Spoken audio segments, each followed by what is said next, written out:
I'm really sorry that my SD card erased all my footage, and so you're gonna see me in 2 different outfits in 2 different locations with 2 completely different lightings, and I hope it doesn't bother you too much. Okay, let's begin. So today I'm doing the video that I made this channel for in the first place. I'm doing my thyroid cancer surgery story and just kind of my experience thus far and what's expected to come. Here's my scar.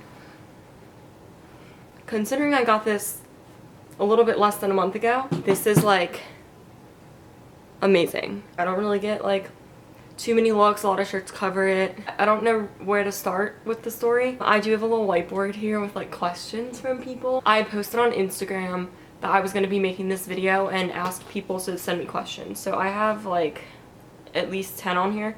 I did combine some just because they were very similar to each other. The first question, so there's actually 3 questions I put together. I'm just gonna like read all 3 of them and then answer it because they're very similar. So the first one says, so a while back I remember you saying that you've had it for about 2 years prior. How did you know you had it now? What were the symptoms? The second similar question, what were the symptoms before you knew you had it? And the third was, how did you know something was wrong in the beginning? So, rewind to November 2015. Or like December. It was December 2015. I was sick. I had like a cold. And I was like, oh, my throat hurts. Like, you know, being dramatic. And I was like feeling my lymph nodes. I was like, oh wow, this one's huge. And like, this one's swollen and this one's swollen. And like, I'm feeling everywhere on my neck. And I get down to right where your thyroid is. And I touched right here. And I was like, that's really big. Like that, there's no way that's a lymph node. Like, I don't know what it is. Basically what I was feeling was a tumor. And it was 4 centimeters, so it was like about the size of a golf ball in my thyroid. And I remember feeling it and then, you know, WebMDing it and being like, thyroid cancer. And I was like, oh my god, mom, I'm dying. She was like, oh, you know, because like I'm really over dramatic with things. She was probably just like, oh, like it's probably nothing, like we'll see in a few months or whatever, like if it changes. Fast forward a couple months to like, I don't know, maybe like February, so like 2 months later. I think after a few weeks we realized it wasn't going away, and it wasn't painful or anything, it was just there. I had an appointment with an endocrinologist, which is a thyroid doctor. They deal with thyroid issues like diabetes and metabolism, your thyroid hormone. So I made this appointment, ended up going to that in February, and I got my blood tested and everything, and it actually showed that my thyroid hormone levels were low. So he diagnosed me with Hashimoto's, which is hypothyroidism. This is like really confusing, bear with me. The only symptoms of the like nodule or tumor, they called it a nodule, but the tumor itself is like pain in the neck, difficulty talking, difficulty breathing, and difficulty swallowing are the 4 symptoms to look out for with a tumor. I didn't have any voice changes, I didn't have trouble breathing, and it wasn't painful. The last one, trouble swallowing, is a tricky one. It's tricky because back in 2012, I had my first surgery, which was on my side right here, for an autoimmune disease that I have, which Hashimoto's is also an autoimmune disease, and they travel in pairs. Like, you never really just have one autoimmune disease, and it's kind of just a matter of time before you figure out what the next one is, because, you know, it's just like these subtle symptoms that come out of nowhere. But basically, with my first one, it's called myasthenia gravis. I can put the name right here because people are always like, what? But don't look it up because it'll tell you I'm dying. I'm not dying, I'm fine. With the myasthenia, it's muscle weakness from like your shoulders up.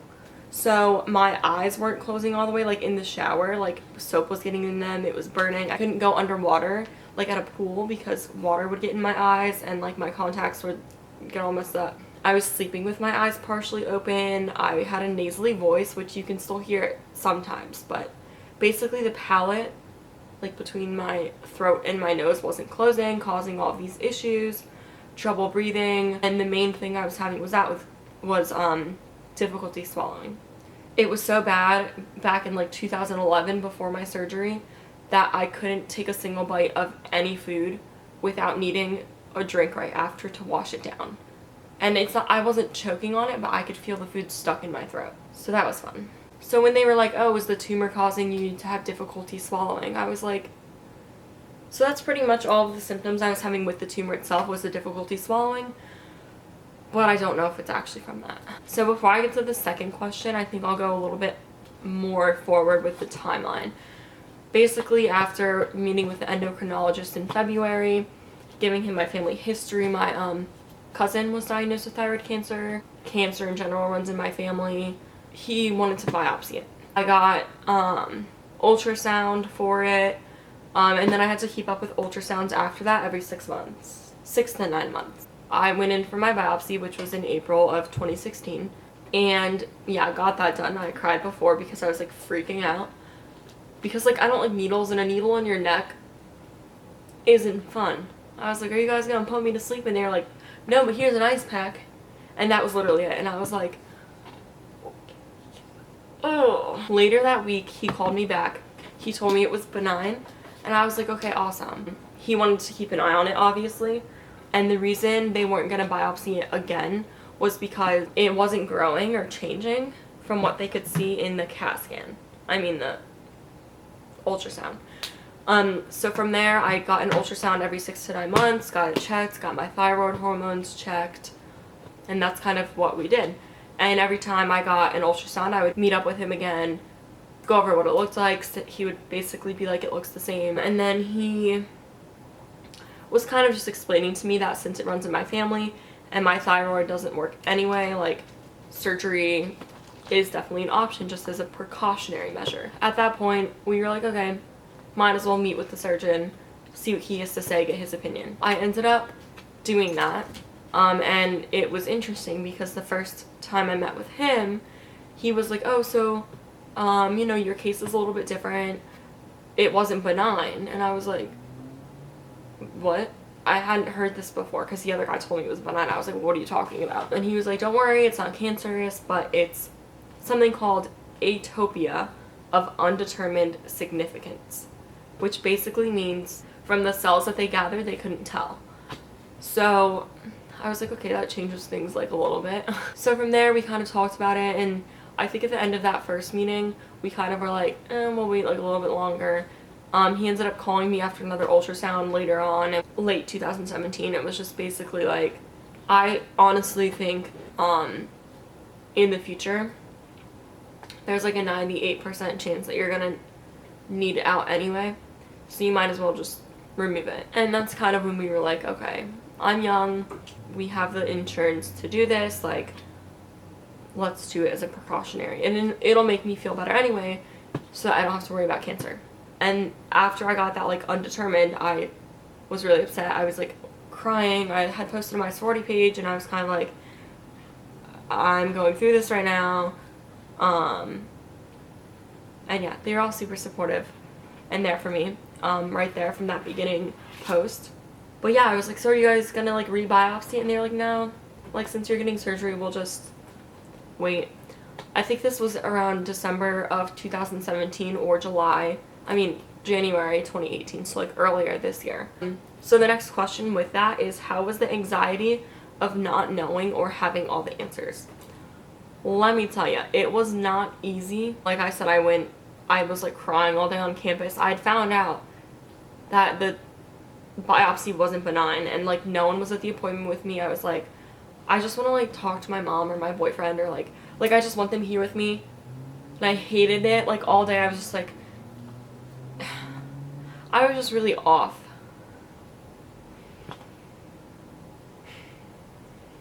I was trying not to cry in this video. Hold it together. Okay, sorry. I don't even know if I'm gonna post me crying because I feel weird. Okay. I was really off that whole day. I just like really wanted someone comforting, like, you know, a lot of friends and stuff are comforting, but I really wanted like my boyfriend or my mom, like, or you know, another family member. But yeah, I kind of went on with my day, went to my classes, went to nannying, went to work, saw some people I knew in the process, was crying a lot. I just remember feeling kind of like at a loss. I was kind of like,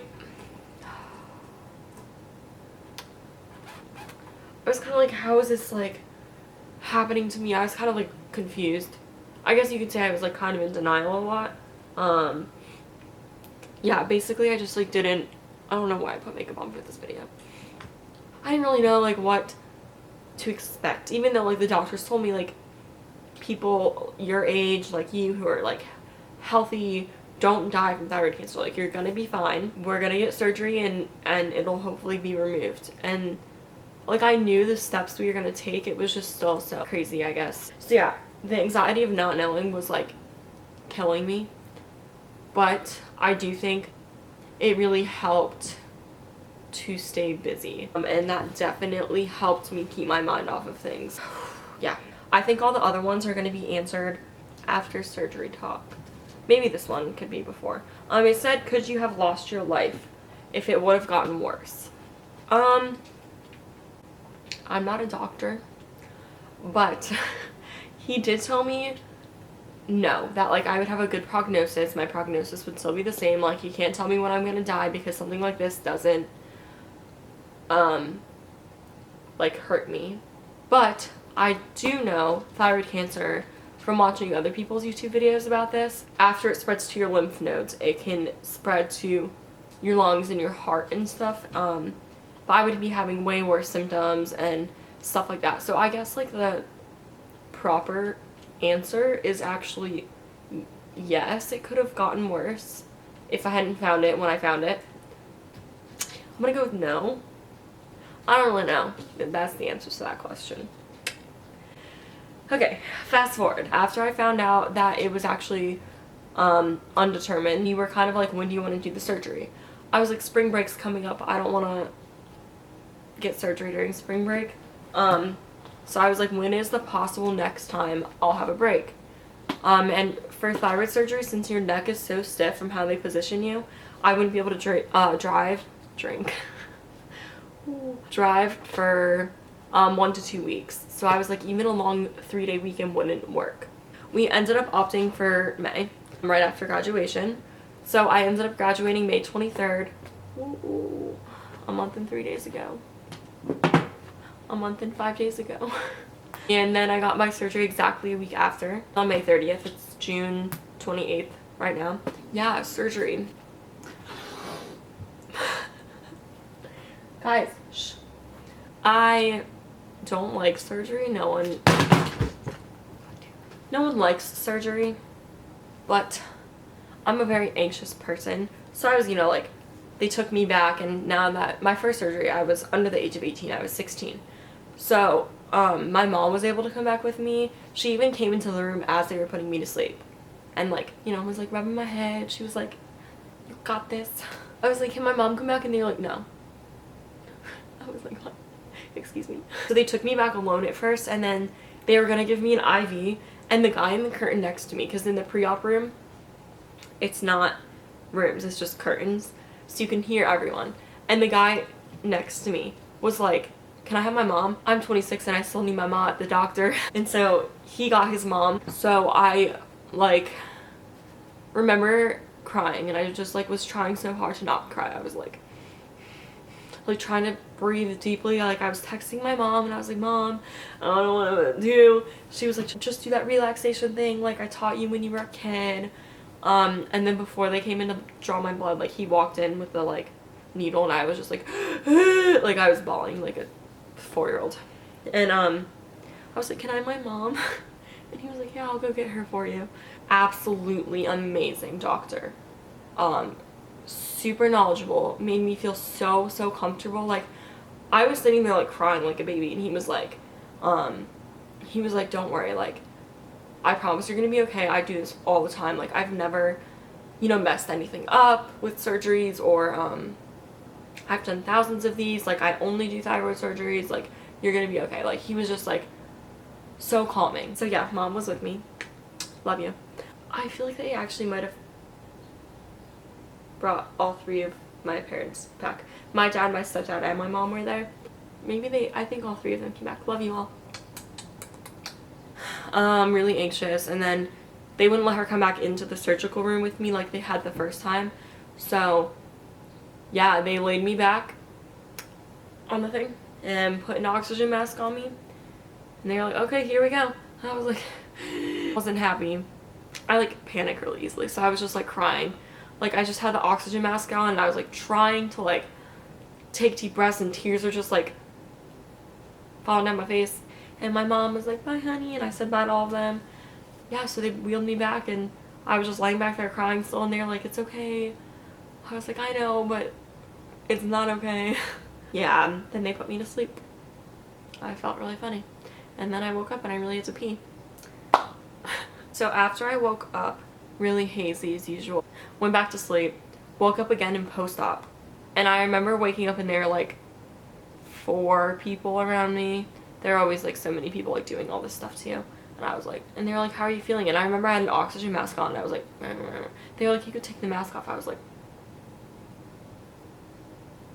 good. And then I remember like laying there with my eyes closed, just because the medicine had me so loopy. And you know, they had to put into the computer like all my info to get me a room. And I remember them, by the way, my surgery was at 8 a.m. Okay. And I remember waking up and they were like, what time is it? To the guy, and the other guy was like, it's 1:30, and I was like, 1:30? Like this was supposed to be 1 hour to 1.5 hour surgery. Like what took so long? Like why? I wasn't saying anything because I was still so, I was thinking all of it because I was still like so like, I was just like, what the heck, it's 1:30. Did he just say 1:30? Like really? That's like 5.5 hours. Like that's a long time. So yeah, I just remember falling back asleep after that. They came back out again. I think at that point I asked for my mom. My dad and stepdad ended up leaving after saying hi because I think it was only one person allowed at a time. So my mom stayed with me, and she was like just chilling, and she just like looks over and was like, so like they told you it was cancer, right? I was like, what? Like what are you talking about? I don't think I was that shocked at first because I was still kind of the medicine, you know. But I do remember being like, what? Like, seriously? So yeah, she ended up telling me. The doctor actually came back a little bit later to talk to me and gave me the lowdown as well. It turned an 1.5-hour surgery into 4.5 hours because when they went in to take out my thyroid, they saw that my lymph nodes looked abnormal. They were kind of like bumpy looking, a little bit discolored. They ended up taking one out and testing it on the spot, and they tested it during surgery and found out that it was indeed thyroid cancer. So they took out 39 lymph nodes, just random 39. Out of those 39, they test all of them. 6 had cancer. That's how they figured out it was thyroid cancer, and that it had actually spread to my lymph nodes, which was kind of crazy because thyroid cancer, this kind, it's papillary thyroid cancer, he told me it's super slow growing. Like it's one of the most slow growing cancers there is. So I was like, question, if it's so slow growing and I had this tumor and I found it when I was 19, like if I found it then and my tumor wasn't growing, but now I have it in my lymph nodes, like how long do you think I've had it? And then basically they told me that I've probably had it for years, and the reason the tumor wasn't growing for those 2 last years was because it was probably at its full growth already. So when I found it, I probably already had the cancer, and between then and now it spread to my lymph nodes. A recovery for surgery was fine. Physically was just like really annoyed by like the 3rd day that I couldn't move my head like at all. I couldn't turn over in the middle of the night because I couldn't use any of my neck muscles. Like it was terrible. I mean, it wasn't terrible, I'm exaggerating a little bit, but it was like pretty tough. It was really tough emotionally for 2 weeks, I do have to say. I would just find myself like just crying like so randomly. I don't know, it was really weird. I felt like I was bipolar because I literally could be like, one day I could be like, oh yeah, it was cancer, like it's removed, and then other days I'd be like, it was cancer, I didn't know, and I would just be like crying. So the other major thing was that he actually had another thyroid surgery scheduled right after me. Not right after me, but like I think about 1 p.m. or something. He wasn't able to do it because he was in my surgery for a long time. The people were very angry at him. They were like yelling at him, saying like, well, I didn't eat all day, like I'm already here, I have an IV in. And he was like, I understand that, and I'm really sorry, because I could hear them. They were like 2 curtains down. And I was like, Mom, they're talking about me, because I could hear his voice. And the patients were angry, like they were pissed. And he was like, I'm sorry, but I just cut a girl open who had cancer, like I'm not gonna not finish the job, like I wanted to get everything out. He said my thyroid was really tough to get off of my vocal cord, which if you scrape the vocal cord you have a hoarse voice. If you damage both, I would be mute. It's a risky procedure. And he was like, well, it took me 2 hours to peel off the left side of her thyroid. So he was just trying to explain to them that it was a really freaking hard surgery, and they're yelling at him. But yeah, that made me feel better too, because I'm like, he really cares about his patients. Like he's not gonna be like, oh, she's cancer, like let me stitch her up and like get the rest out in a month, you know what I mean? How did I cope? Well, I stayed home for about a week, home, like with my parents. So that was nice because I had family around. They actually let Colin, my boyfriend, come over, like they went and picked him up. And he spent the night with me a few nights, which was amazing. He slept on the couch with me. I couldn't lay in a bed yet because my neck really hurt. Like I couldn't lay all the way back because I was really phlegmy. So my parents have like a sectional that has like recliners. So the reclining chair was just like the perfect like angle for my neck. Having friends and family, we were planning our trip to Denver to look at apartments. As you can see, my background has changed, my clothes have changed, I look more like a bum. It's like 3 months later. Basically what had happened was that whiteboard that I had earlier in the video had all the questions on it, and I filmed this video, ran out of footage on the SD card, so filmed it on another SD card, and then that was the first one I put onto my computer, but the file reader I had sucks and it wiped everything out. Okay, I went back to earlier in the video and took a picture of the questions so that I would have them. So let me see where I left off. So I think that's about good for that last question. How did you cope? Family, friends, yeah, you already heard it all. I'm gonna move on to the last 2 questions. Last questions, I put them together. So one of them was, are you 100% okay as of right now, besides the pills that you take? And the other one that like goes along with that is there still any cancer in you? Did they get it all when you had your surgery? The answer to that question is we're not sure. With cancer, just like any other cell in your body, it's not physically possible for a doctor to remove every single cancer cell. I mean, technically speaking, like, yes, I'm okay. I'm fine. I'm not dying. But since cancer did spread, there's a possibility it's in surrounding tissue, vocal cords, you know, just any other places around my neck. There is a possibility that there is still cancer there. With that being said, I'll be doing radiation therapy. I only have to do 1 round. If it hadn't spread, I wouldn't have to do it because it You know, there was no like worry, but there's a little bit of a worry. I'll be going into a room, like a metal room, she said. Like the chair's metal, the desk is metal, the walls are, I don't know if the walls are metal, but she basically said sitting on a table was a metal capsule, and she had to twist it open, and there was a itty bitty pill inside, which is iodine radiation, and she had to take that, and you have about 30 minutes to get your butt home and lock yourself in a room.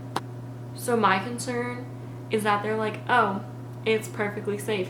And I'm like, if it's safe, why do I have to lock myself in a room for a week and not touch anyone or breathe on people, or like, I don't know. It's kind of scary. A little bit before my radiation therapy, I'll just like insert that other clip. I'm really sorry it's going back and forth.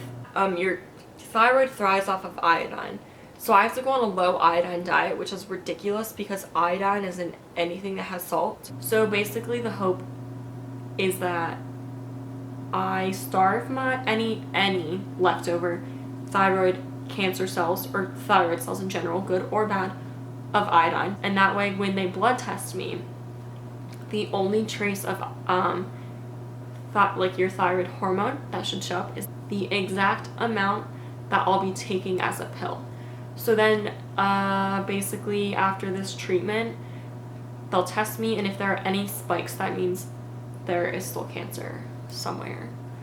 I know some people said they felt a little bit weird, felt a little bit nauseous, but I'm not gonna have like hair loss or any of that crazy stuff. Thank goodness. I'm sorry this is so long. I tried cutting it down as much as possible and it just like didn't work. I like wanted to cut out some parts of the story, but I also wanted it to be the full story. With all that being said, thank you so much for watching. Aww. My mom just like texted like a group message to myself and Colin. I just got it. It was really cute. Basically just like telling him he's a great videographer and good at networking, and so cute, so thoughtful of her. I love her. I miss her so much. It's kind of, the sun's going away. Come back.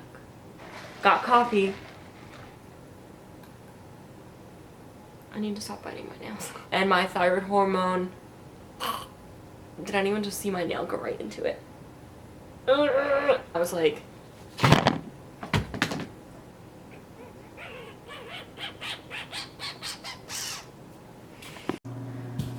oh, it's already recording. Hey guys. Okay, no. Not that. That was weird.